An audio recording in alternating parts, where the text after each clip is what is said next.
불자 여러분, 오늘 이 노승이 들려드릴 이야기는 동해 바닷가 작은 포구 마을에서 일어난 일입니다.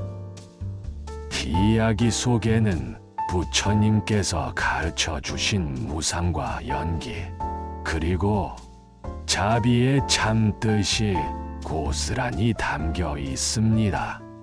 마음을 고요히 하시고 귀 기울여 들어보시기 바랍니다. 무상의 바다, 변화의 물결, 동해 바닷가의 한 작은 포구 마을. 그곳에는 매년 여름이면 큰 변화가 찾아옵니다. 평소 고요하던 골목길에는 어디선가 온 낯선 비서객들의 웃음소리가 메아리치고, 푸른 바다는 온갖 색깔의 파라솔과 주부들로 가득 찹니다. 불자 여러분, 이것이 바로 무상입니다. 부처님께서는 모든 형성된 것들은 무상하다고 하셨습니다. 이 마을 사람들이 느끼는 감정, 마치 남의 잔치를 구경하는 듯한 그 기분 말입니다. 자신들의 평온한 일상이 갑자기 낯선 것으로 변해버린 당황스러움과 어색함, 이것이야말로 우리가 일상에서 마주하는 무상의 체험이 아니겠습니까? 여름이 지나면 비서객들은 떠나고 마을은 다시 본래의 고요함을 되찾습니다. 생겨났다가 사라지고 모였다가 흩어지는 것, 이것이 산나만상의 법칙입니다. 부처님께서 말씀하신 재행무상, 모든 행은 무상하다는 진리를 이 작은 바닷마을이 매년 여름마다 보여주고 있는 것입니다. 인연으로 태어난 지혜, 이 마을에 신우라는 청년이 살고 있었습니다. 그는 작은 주유소를 운영하며 평범하게 살아가는 젊은이였지만, 그의 마음속에는 특별한 것이 있었습니다. 어려서부터 할머니로부터 들은 불교의 가르침이 그것입니다. 불자 여러분, 이것이 바로 법의 전승입니다. 부처님의 가르침이 2500년의 세월을 거쳐 스승에서 제자로, 어른에서 아이로 이어져 내려오는 것입니다. 신우의 할머니가 남긴 말씀을 들어보십시오. 모든 존재는 인연으로 만나고 헤어지는 법이다. 얼마나 깊은 지혜입니까? 이는 연기법의 핵심을 담고 있는 말씀입니다. 부처님께서 깨달으신 연기법, 즉 이것이 있으므로 저것이 있고, 이것이 생김으로 저것이 생긴다. 자유고 비유, 자생고 비생의 진리를 할머니는 평범한 일상의 언어로 손자에게 전해주신 것입니다. 깨달음의 씨앗. 신우에게 매년 반복되는 여름의 변화는 단순한 계절의 순환이 아니었습니다. 그것은 생멸하는 모든 현상에 대한 깊은 성찰의 기회였습니다. 불자 여러분, 이것이 바로 수행입니다. 특별한 곳에 가서 특별한 일을 해야만 수행이 아닙니다. 일상의 평범한 현상들 속에서도 부처님의 가르침을 발견하고 깨달음을 얻을 수 있습니다. 신우는 매년 찾아오는 비서객들의 모습에서 무상을 보았고, 그들이 떠나간 후의 적막함에서 공콩을 체험했습니다. 여름이 오면 마을은 시끌벅적해지고 가을이 되면 다시 조용해집니다. 이 변화 속에서 신우는 모든 것이 조건에 따라 생기고 사라지는구나라는 연기의 법칙을 몸소 체험했던 것입니다. 이것이야말로 살아있는 법문이요, 자연이 주는 가르침이 아니겠습니까? 관찰과 성찰의 지혜. 주유소를 운영하며 신우는 수많은 사람들을 만났습니다. 급한 길을 재촉하는 사람, 여유롭게 여행을 즐기는 사람, 무거운 짐을 진 사람, 가벼운 발걸음의 사람들. 각자 다른 모습이지만 모두가 어딘가에서 와서 어딘가로 가는 나그네들이었습니다. 불자 여러분, 이것이 바로 인생사 아니겠습니까? 우리 모두는 무명의 어둠에서 출발하여 대다름의 광명을 향해 나아가는 나그네들입니다. 신우는 주유소에서 기름을 넣어주며 이런 생각을 했을 것입니다. 내가 이들에게 기름을 넣어주듯 누군가는 내 마음에 지혜의 기름을 넣어주는구나. 할머니의 가르침이 그의 마음에 심어진 지혜의 씨앗이었다면 매년 반복되는 계절의 변화는 그 씨앗에 물을 주고 햇빛을 비춰주는 자양분이었습니다. 이렇게 해서 신우의 마음속에는 점점 부처님의 지혜가 자라나고 있었던 것입니다. 무상 속에서 발견한 상주. 불자 여러분, 여기서 하나 깊이 새겨야 할 것이 있습니다. 신우는 무상한 변화 속에서 변하지 않는 것을 발견했습니다. 그것은 무엇이었을까요? 바로 인연의 법칙 자체였습니다. 여름마다 찾아오는 사람들은 달라지지만 그들이 인연에 따라 만나고 헤어진다는 법칙은 변하지 않습니다. 파라솔의 색깔은 해마다 달라지지만 모든 것이 조건에 따라 생겨나고 소멸한다는 진리는 영원합니다. 이것이 바로 부처님께서 말씀하신 진리입니다. 현상은 무상하지만 법은 상주합니다. 물결은 끊임없이 변하지만 바다 자체는 항상 그 자리에 있는 것과 같습니다. 자비의 마음이 싹 트다. 신우의 마음 속에는 이렇게 지혜가 자라나면서 또 하나의 소중한 것이 함께 자라나고 있었습니다. 그것은 바로 자비심입니다. 매년 여름이면 지쳐서 찾아오는 비서객들을 보며 신우는 생각했을 것입니다. 저들도 나와 같은 고를 겪고 있구나. 일상의 괴로움에서 잠시 벗어나려고 이곳까지 온 것이구나. 불자 여러분, 이것이 바로 자비의 시작입니다. 남의 고통을 내 고통처럼 느끼는 마음, 그들의 행복을 진심으로 바라는 마음이 자비입니다. 신우는 단순히 기름을 파는 장사꾼이 아니라 나그네들에게 따뜻한 마음을 나누어주는 보살의 마음을 갖게 되었던 것입니다. 일상 속의 수행자. 불자 여러분, 신우의 이야기에서 우리는 중요한 깨달음을 얻을 수 있습니다. 수행은 절에서만 하는 것이 아닙니다. 일상의 평범한 자리에서도 얼마든지 부처님의 가르침을 실천할 수 있습니다.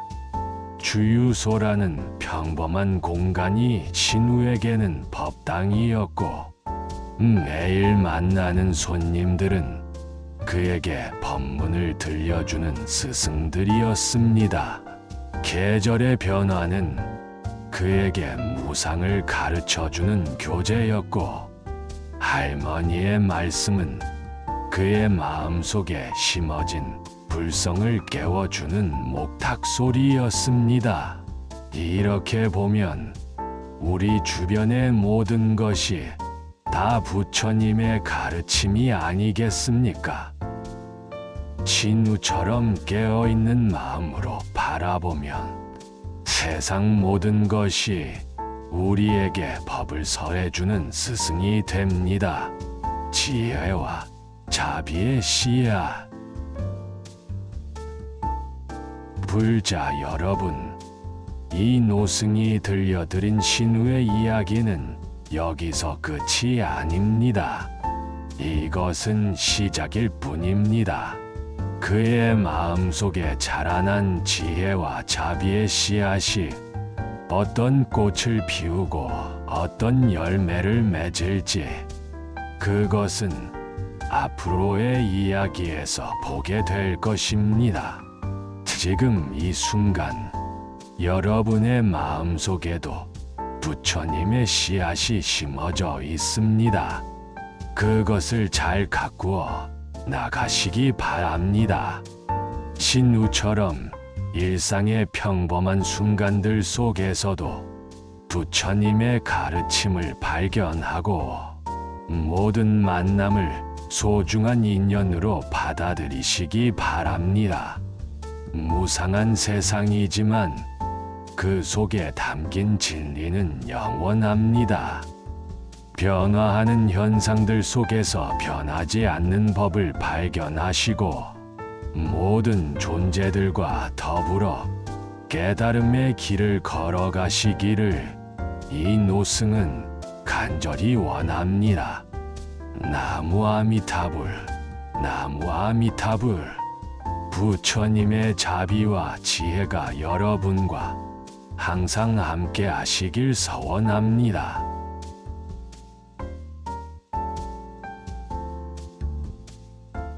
다음 부처님 말씀을 들려드리겠습니다. 일상 속의 불교, 수행과 지혜로운 도움의 의미. 불자 여러분, 오늘 이 노승이 여러분께 들려드리고자 하는 이야기는 참으로 깊은 의미를 담고 있습니다.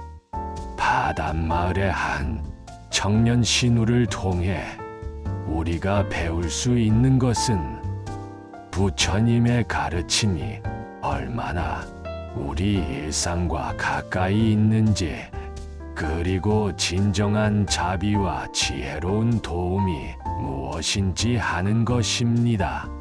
마음을 고요히 하시고 깊이 새겨들으시기 바랍니다. 많은 분들이 불교, 수행이라고 하면 깊은 산속 절에서 좌선을 하거나 경전을 외우거나 특별한 의식을 행하는 것으로 생각하십니다.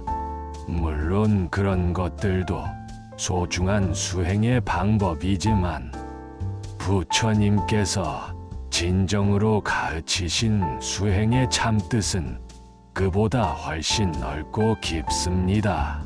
신우라는 청년의 삶을 보십시오. 그는 특별히 출가한 스님도 아니고 매일 절에 다니는 독실한 신도도 아니었습니다. 다만 작은 주유소를 운영하며 평범하게 살아가는 젊은이였을 뿐입니다. 그러나 불자 여러분, 그의 삶 자체가 바로 살아있는 불교 수행이었습니다. 매년 여름이 되면 찾아오는 변화를 통해 그는 무상의 진리를 몸소 체험했습니다. 평소 조용하던 마을이 갑자기 시끌벅적해지고 낯선 사람들로 가득 차는 모습을 보며 모든 것이 변한다는 것이 이런 것이구나라고 깨달았던 것입니다. 이것이야말로 경전 속의 글자가 아닌 살아있는 무상의 가르침이 아니겠습니까? 여름이 지나고 비서객들이 모두 떠나간 후의 적막함에서 그는 또 다른 진리를 발견했습니다. 그토록 번잡했던 것들이 모두 사라지고 나니 남는 것은 본래 그 자리에 있던 고요함 뿐이었습니다. 이것이 바로 공공의 체험입니다. 모든 현상이 실체가 없이 조건에 따라 생겨났다가 사라진다는 진리를 그는 이론이 아닌 직접적인 경험으로 알게 된 것입니다. 주유소에서 만나는 수많은 사람들과의 만남에서 신우는 인연의 소중함을 배웠습니다. 급하게 기름을 넣고 떠나는 사람, 잠깐 쉬어가며 이야기를 나누는 사람, 길을 묻는 사람, 각자 다른 사연을 가지고 각자 다른 목적지를 향해 가지만 모두가 이 작은 주유소에서 잠깐 만나게 되는 것입니다. 이런 만남들 하나하나가 모두 우연이 아닌 비연적인 인연임을 그는 깨달았습니다. 불자 여러분, 여기서 중요한 것은 신우가 이런 깨달음을 얻기 위해 특별한 곳에 가거나 특별한 일을 한 것이 아니라는 점입니다. 그는 단지 자신에게 주어진 일상을 충실히 살아가면서 그 속에서 부처님의 가르침을 발견했던 것입니다. 주유소라는 평범한 공간이 그에게는 법당이 되었고 매일 반복되는 일상이 그에게는 수행이 되었습니다. 이것이야말로 부처님께서 진정으로 바라신 수행의 모습입니다. 일상을 떠나 다른 어딘가에서 깨달음을 찾는 것이 아니라 바로 지금 여기 우리에게 주어진 삶 속에서 진리를 발견하고 실천하는 것입니다.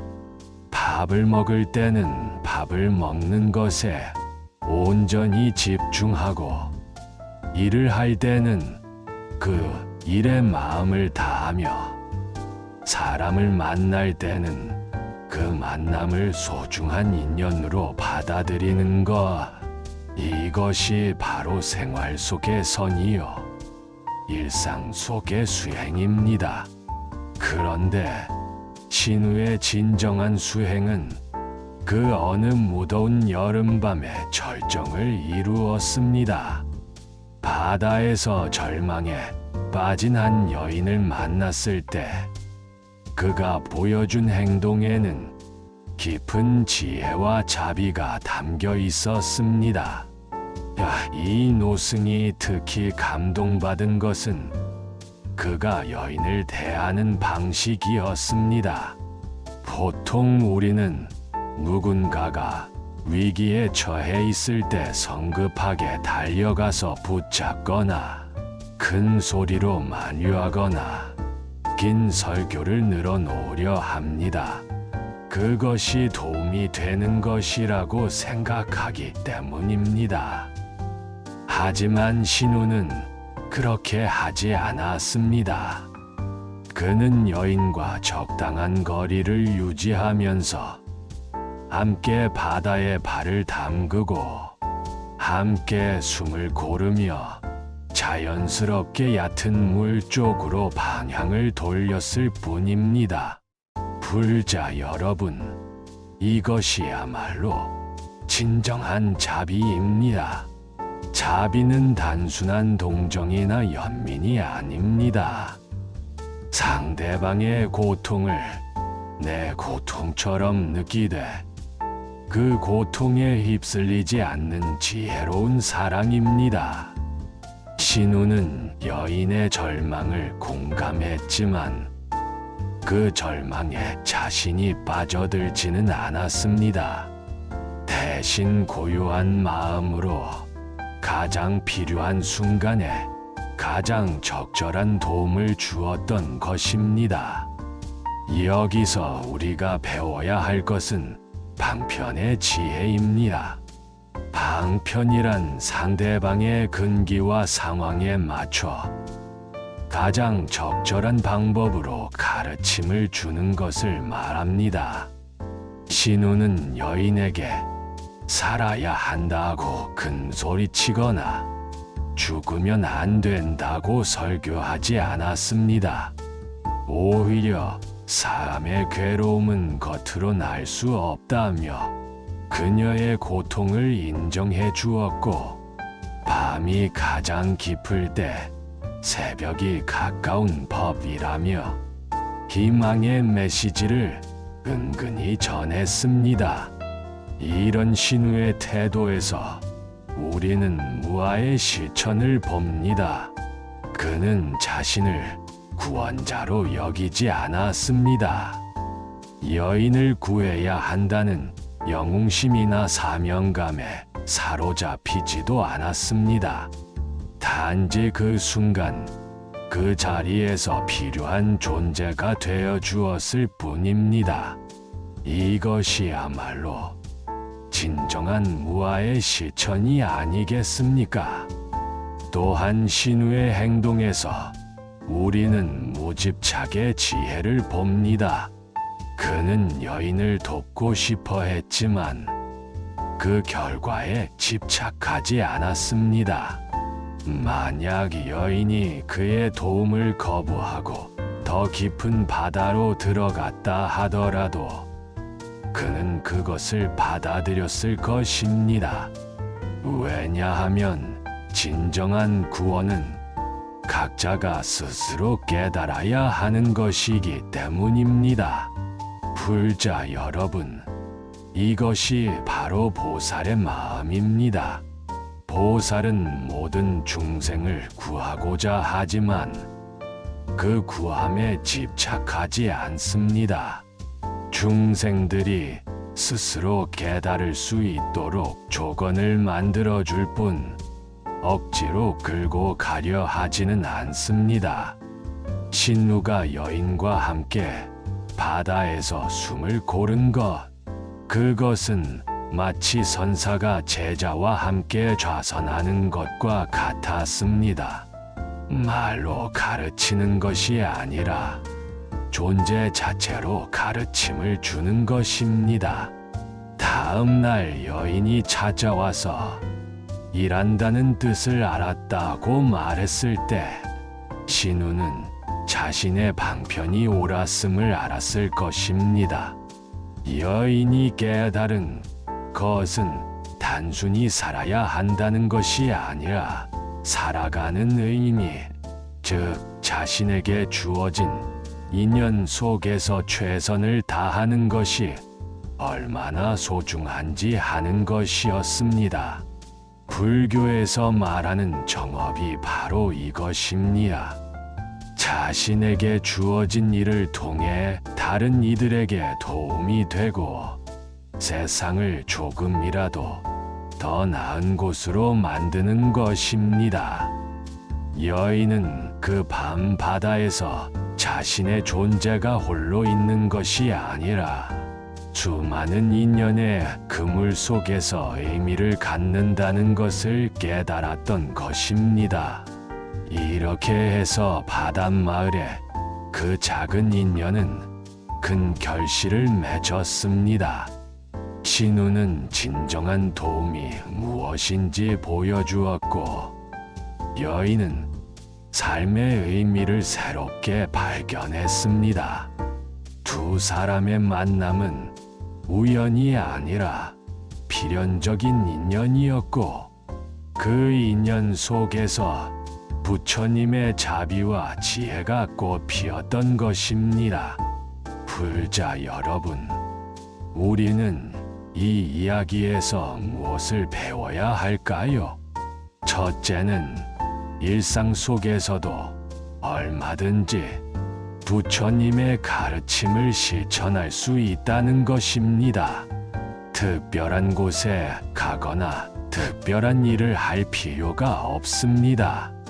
지금 여러분이 서 있는 그 자리, 여러분이 하고 있는 그 일, 여러분이 만나는 그 사람들, 이 모든 것이 다 수행의 기회요, 깨달음의 장창입니다. 둘째는 진정한 도움이 무엇인지 아는 것입니다. 상대방을 내 뜻대로 바꾸려 하거나 내가 옳다고 생각하는 방향으로 끌고 가려 하는 것은 진정한 도움이 아닙니다. 상대방이 스스로 깨달을 수 있도록 공간을 만들어주고 필요한 순간에 필요한 조건이 되어주는 것, 그것이 진정한 자비요, 지혜로운 도움입니다. 셋째는 무아와 무집착의 지혜를 배우는 것입니다. 내가 누군가를 도와야 한다는 의무감이나 사명감에 사로잡히지 말고, 또한 그 결과에 집착하지도 말아야 합니다. 단지 그 순간 최선을 다할 뿐, 나머지는 상대방의 선택과 인연의 흐름에 맡기는 것입니다. 넷째는 방편의 지혜를 익히는 것입니다. 모든 상황에 똑같은 방법을 적용하는 것이 아니라 상대방의 근기와 상황을 잘 살펴서 가장 적절한 방법을 택하는 지혜를 길러야 합니다. 때로는 말로, 때로는 침묵으로, 때로는 행동으로, 때로는 함께 있어주는 것만으로도 충분한 도움이 될 수 있습니다. 불자 여러분, 신우와 여인의 이야기는 결코 특별한 이야기가 아닙니다. 우리 모두의 일상 속에 이런 기회들이 얼마든지 있습니다. 길에서 넘어진 사람을 도와주는 것, 화가 난 사람의 말을 들어주는 것, 외로운 사람과 함께 시간을 보내는 것, 이 모든 것이 다 부처님의 자비를 실천하는 일입니다. 중요한 것은 그럴 때마다 신우처럼 지혜로운 마음을 갖는 것입니다. 상대방을 진정으로 위하는 마음, 결과에 집착하지 않는 마음, 상대방의 자율성을 존중하는 마음, 그리고 가장 적절한 방법을 택할 수 있는 지혜로운 마음을 말입니다. 이것이야말로 부처님께서 우리에게 바라신 삶의 모습입니다. 자신의 이익만을 구하지 않으면서도 타인의 고통에 무관심하지 않은 삶, 결과에 집착하지 않으면서도 매 순간 최선을 다하는 삶, 이런 삶을 살 때 우리는 비로소 부처님의 제자라고 할 수 있을 것입니다.